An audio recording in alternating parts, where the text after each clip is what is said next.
Welcome to Executive Session from Directors and Boards. Good boards recognize they can't be blindly committed to a strategy that had assumptions that are just no longer applicable.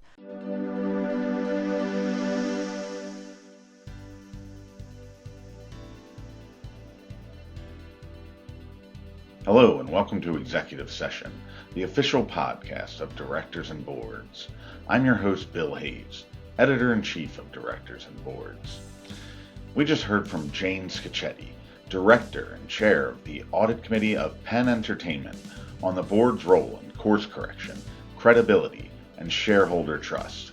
In this episode of Executive Session, we'll also explore governance as the anchor of trust with Maria del Carmen Garcia Nielsen, and artificial general intelligence with Sy Lorne.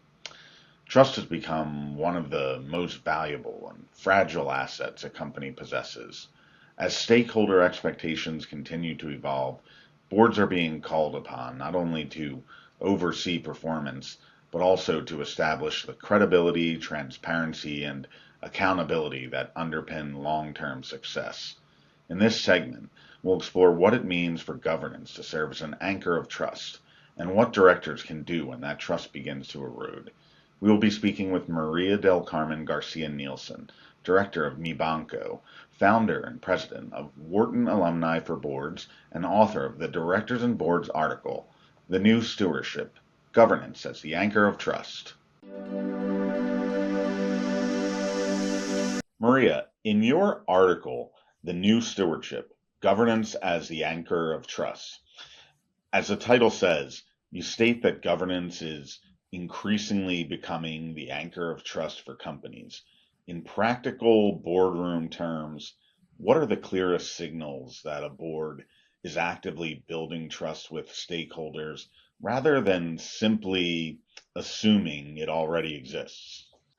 Yes, I think that one of the clearest signals to your question is whether a board is treating trust as something that must be continuously earned, as opposed to assuming that our reputation and our past performance is enough, right? And I think in practical terms, to your question, boards that actively do that work on three things: transparency, accountability, and alignment between values and actual decisions, right? And let me walk through those. As far as transparency, I think boards that do a good job at creating the right environment for not only the positive outcomes, but difficult issues to come to the boardroom, do an excellent job in creating and building that muscle and that culture for management to be able to talk through difficult situations and work through difficult issues with the boardroom rather than waiting for a problem to escalate, right? As far as accountability, I think the way boards tolerate, reward, and reject things matters, right? And I think that also helps to signal to the whole organization and stakeholders what's important and what is that tone at the top. And the third thing is that, the values alignment, again, very related to transparency and accountability. Do we question whether certain decisions in capital allocation, incentives, leadership behaviors that we, that are commendable within the boardroom based on results, is that aligned with our purpose, our mission, our values, and those other, elements that we might have worked through in our strategy sessions? You talked a little bit about the idea of basing on results, right? And that's what we're going to talk about a little bit here. Many boards still measure success primarily through financial and operational performance. How should directors think about oversight of transparency, accountability, and corporate values without drifting into vague or performative governance? And perhaps those two things are a bit, interrelated, right? I believe that in the long term, performance and outcomes are related to, transparency, culture, and accountability, right? In the long term, perhaps, more difficult to see often in the short term.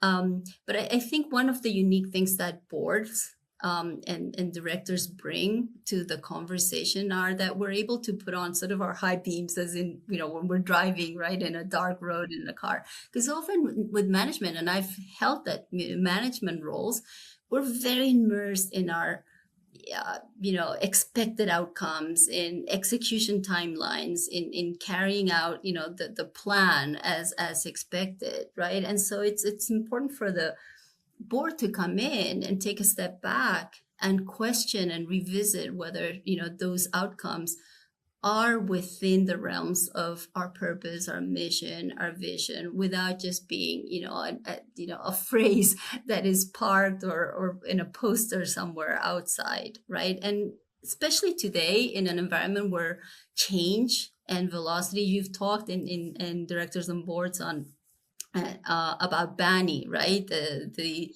brittle, anxious, nonlinear, incomprehensible. That environment often cannot wait for the procedures and manuals to be written because things are happening so fast. So it's almost that, values become that operating system that, our employees definitely have to sort of trust and use judgment when things may be a little bit ambiguous, right? So I think it's important for boards to track that. And the other side of that coin of digitization, it does bring that pressure of, a BANI environment, but it also allows boards to have more information and data-driven, items that they can sort of use to contrast vis-a-vis the more prepared presentations that maybe management works through, right? So we have those two visions of reality. Yes, the informed packages that we get from management that they work so hard to prepare, but also those, the data on employee rotation, health and safety, what's coming through whistleblower and, we call them ethical channels in Europe, that are, what are the procedures and how robust are our systems that support, the reaction to what the data is saying and signaling. So I do think that boards can, do well to always question whether values are aligned with the results that we're pursuing and applauding. So it doesn't become just, something that is a bit performative, right? When trust begins to erode, whether that be employees, investors, regulators, or customers, what are the earliest warning signs a board tends to miss, and what should directors do differently before the issue becomes a crisis? We're probably in an environment where it's not really the risk of absence of information. It's more how we filter, all the information that we're privy to. And probably, when we look at cases of failures, we can probably do a postmortem and trace that there were some signals available to management and the boards, on employee behavior, operational data, customer complaints, right? That might have been early signals to, to the situation at hand. Because as I said before, we may become accustomed to that filter reality of the presentations that we receive. And so I do think that we have to do our work, yes, preparing to interpret that, the presentations that management prepares, but also really work on our curiosity and inquisitiveness, our external sourcing of information, so that we can look around the corners. We can, in a respectful way, try to understand, what are some inconsistencies in the narratives that we are receiving. what are some challenging questions that we can pose, perhaps to not to get the right answer, but to work and deliberate with management as to what the options may be, whether we're considering, all of the different or seeing all different angles to a specific situation. Because I do think stakeholders are very conscious of things that are a bit too curated, right? A bit too, communications that may be too perfect, as opposed to authentic in the way that things are presented. And also, I think we have to realize as board members that the environment, customers, employees, society is changing. So it's really unrealistic to think that the only thing that's not changing is how we behave and how we react to data and how we come prepared to the boardroom, right? I think we have to be just as active and with the same velocity of change approach, the change in society to basically treat the problems and the oversight that we're responsible for. And so that preparedness and the questions that we work on is very important. And the other thing that I mentioned is that trust must also be ensured so that management feels safe in bringing forth perhaps a problem that they don't have a complete solution for. Right? We have to ensure that we're able to have the process governance systems, whether it is the risk map in the audit committee, right? Those conversations that may be signaling something, that we alert management that from our point of view, certain controls may trigger a specific conversation, a specific exercise to quantify a problem, as opposed to just leaving it as a risk phrase that is contained for public disclosure, right? If we operationalize those conversations, I think we can work on that muscle that I said, right? Work on that muscle to work together through, challenging conversations, management and board members. And the last thing I would say is also that the way that, in our toolbox, right? Like in Europe, the CSRD, perhaps, taking a step back now in how it's being deployed time-wise and its scope, may signal to some people that, hey, when something, sustainability, ESG was important, now we're taking a step back. I think it's the other way around. That's when boards need to really step up, because we have to be realistic and know that there's ebb and flows for different issues and different conversations in society.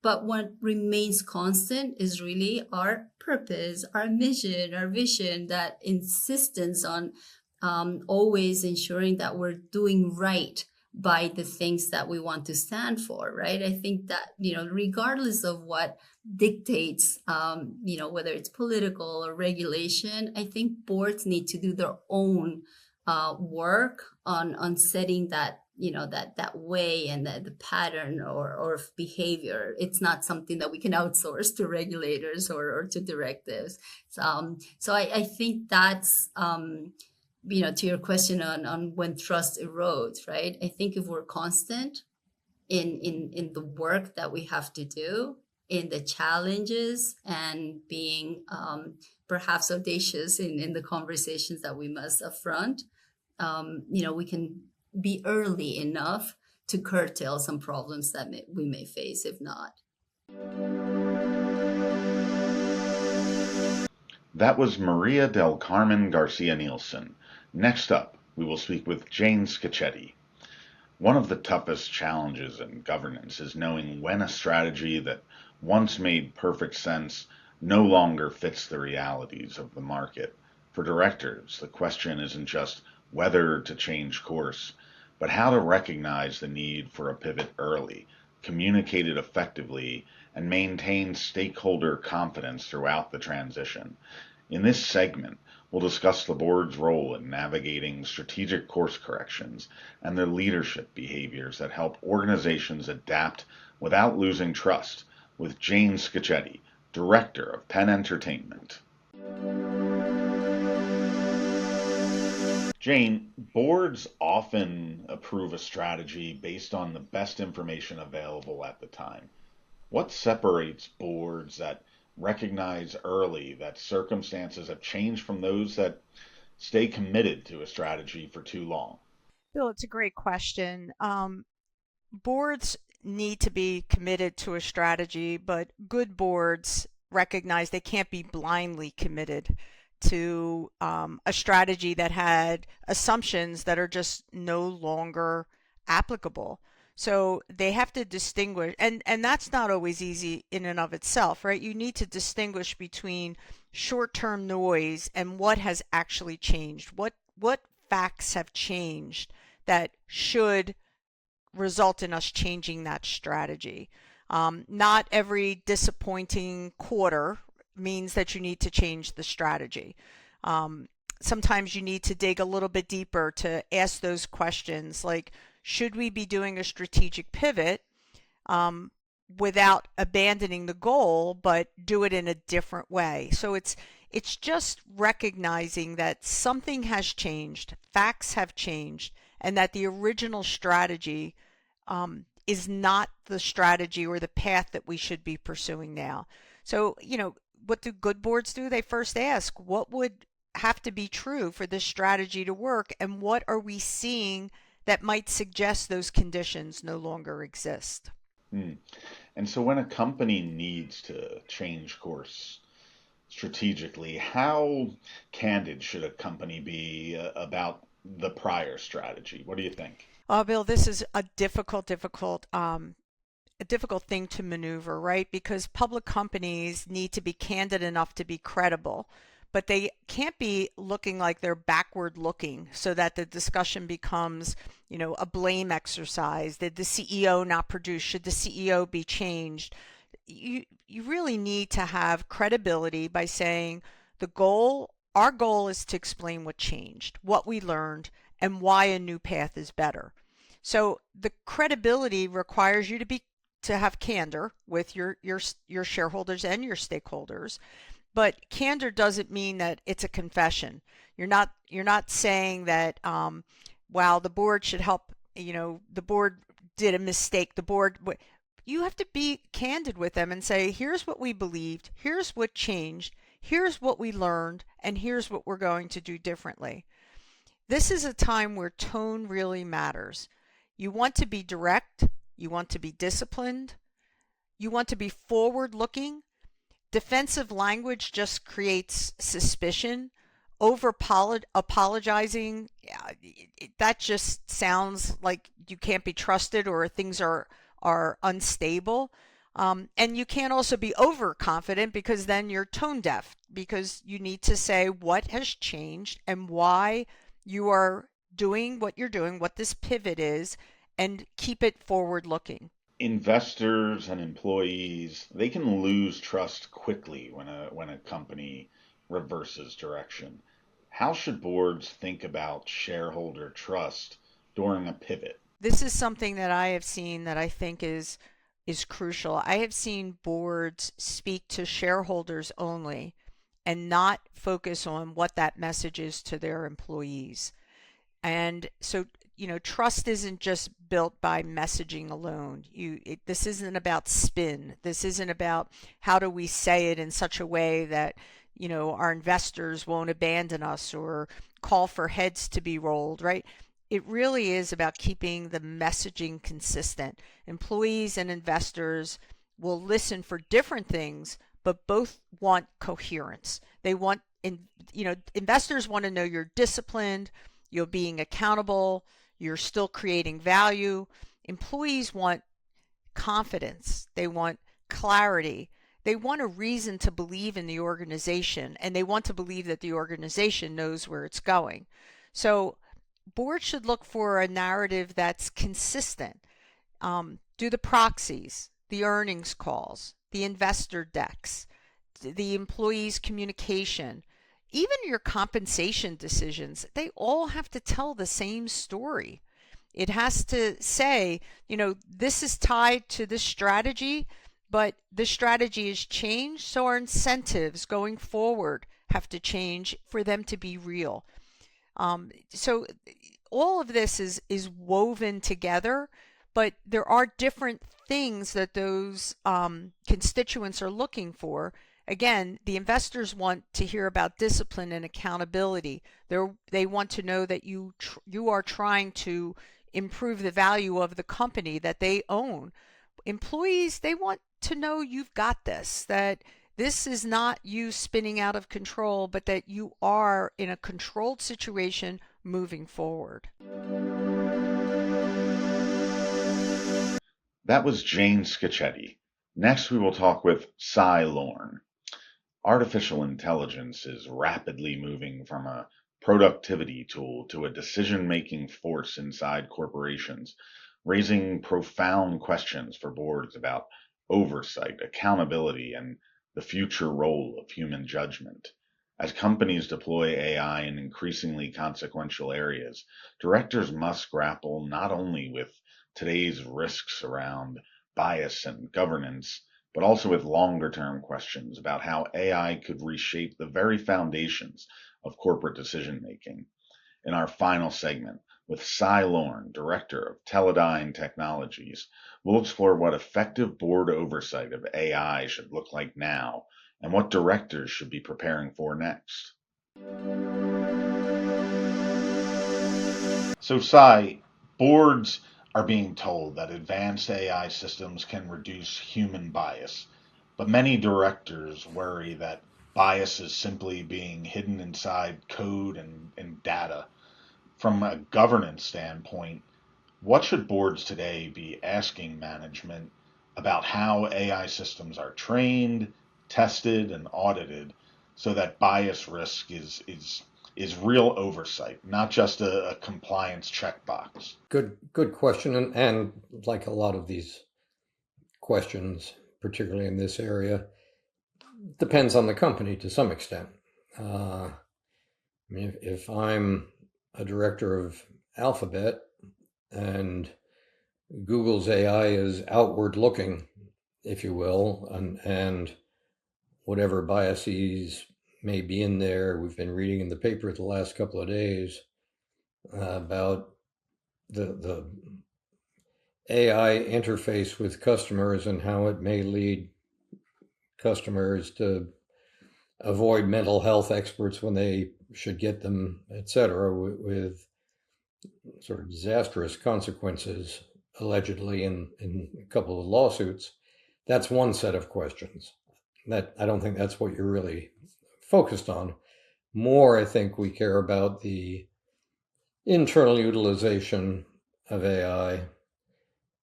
But again, a lot of it depends on the nature of the business we're talking about and the way in which AI is being utilized.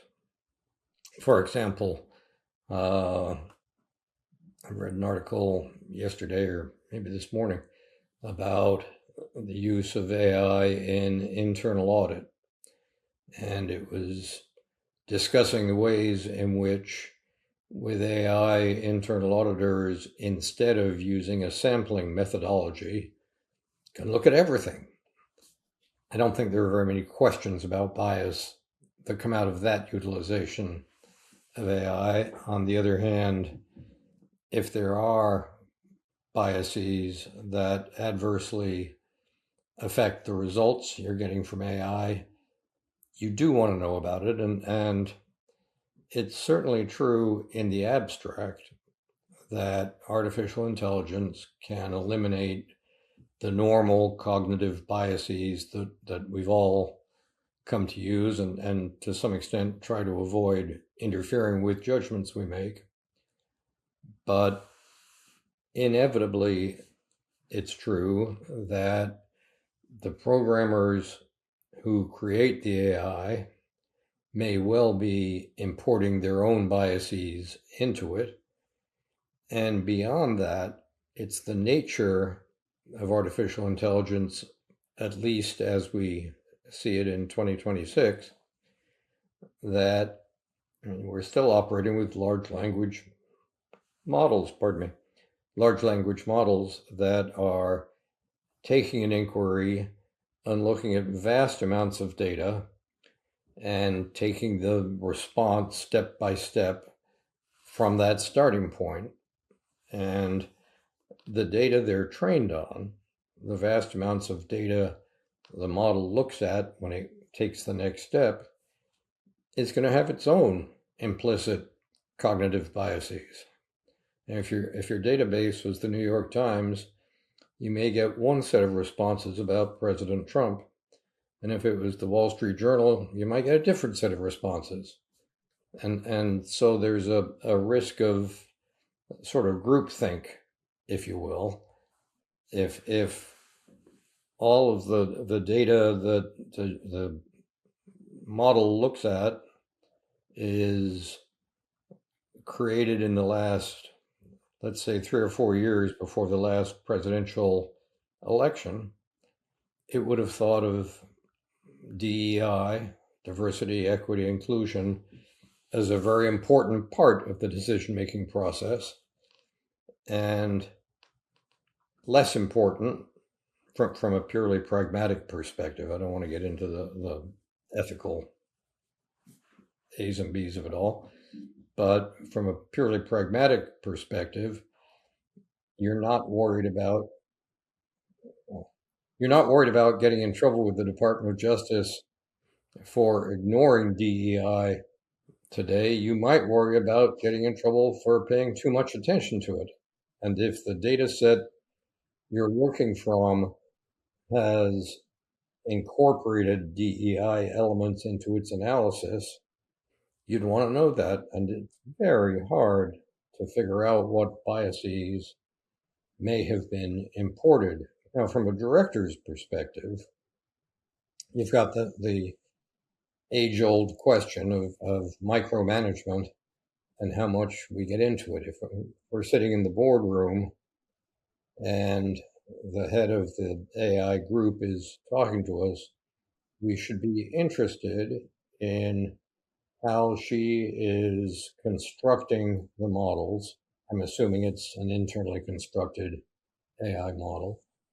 How she is constructing the models to avoid biases that you don't want, and what areas things might creep in, and you want to make sure she's doing that. We don't want, not very many directors are capable. I'm not capable of digging into it and figuring out where the bias is taking us. So I don't need to worry about being called upon to do that, because I'm not capable of doing that.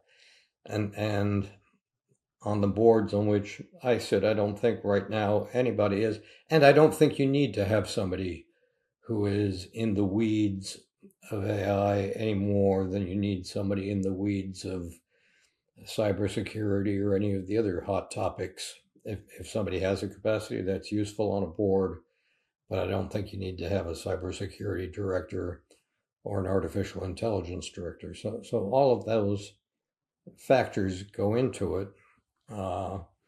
And it's good to remember two things. It's good to remember a lot of things, but two of them are, one, that we tend to hear the word bias, and we've been trained to say that's a bad thing. I was looking the other day at an old copy of a book by Robert Cialdini called Influence, which, if you think about it, he's a psychologist, I think still at Arizona State University, and he talks about the way in which a sales operation can use cognitive bias in a positive way. Anchoring. We tend to be influenced by the first price we see. And so real estate agents tell them if you tell them you have a $600,000 budget, they take you first to a $700,000 house that is overpriced, so that when they show you something at $500,000, you think it's really cheap. If they showed you a $200,000 house first, you'd think the $500,000 is really expensive. So For a sales-based organization, there are a lot of ways in which cognitive bias is a useful attribute, and you want it to be used. So you need to be a little bit careful, I think we all do, when we talk about bias and thinking about where it's used and what it's used for, and making sure that there's a rational relationship between the utilization and the data set it's trained on and the oversight of the construction of the model, etc. And I think that's a question of sitting down in the board meeting with the responsible officers of the corporation and asking them how they're covering those things and what they're thinking about, and figuring out whether that's a sensible approach. That's all. Directors aren't called to be perfect, thank God. They're called to have a rational relationship between their duties and what they're doing. And you know, you look at some companies, the ones that have been in the newspapers on the board level, and I think of the old Blue Bell ice cream problems and the Marchand case in Delaware. The cases that have gotten into serious litigation have been pretty extreme cases, and the courts have been pretty clear in saying that we're looking for a good faith effort to pay attention to the question. Is bias one of the questions that ought to be asked about? Absolutely. And should you pay serious attention to the answers? Absolutely. But you're not called to be perfect in your response. You're called to make a good faith judgment based on what you're hearing. When you look at some of these other areas that AI has made its way into, we're already seeing AI influence hiring, capital allocation, compliance decisions. For boards right now, where should the line be drawn between machine recommendation and human judgment? And what governance guardrails should directors insist on before AI systems are allowed to shape high stakes corporate decisions? I think that's right, Bill. I think you need to be asking the questions about the level of reliance on the machine's answer. Are you just turning it over and getting an answer and going with that, or are you giving it a check and thinking about it seriously? And I think most managements today are doing that. I'm not sure that'll be true 20 years from now, and that raises a whole set of different questions. Today, at least, I think managements are feeding the background material, if you will, into the AI model and getting responses and seeing if it makes sense, seeing if it's rational. And, you know, there are still a number of senior managers out there who rely a lot on their gut instinct, and some of those gut instincts are pretty well trained. And so you see the expert, here I'm calling AI the expert, you see the expert answer, and sometimes you say that's a nice answer, but that's just not right.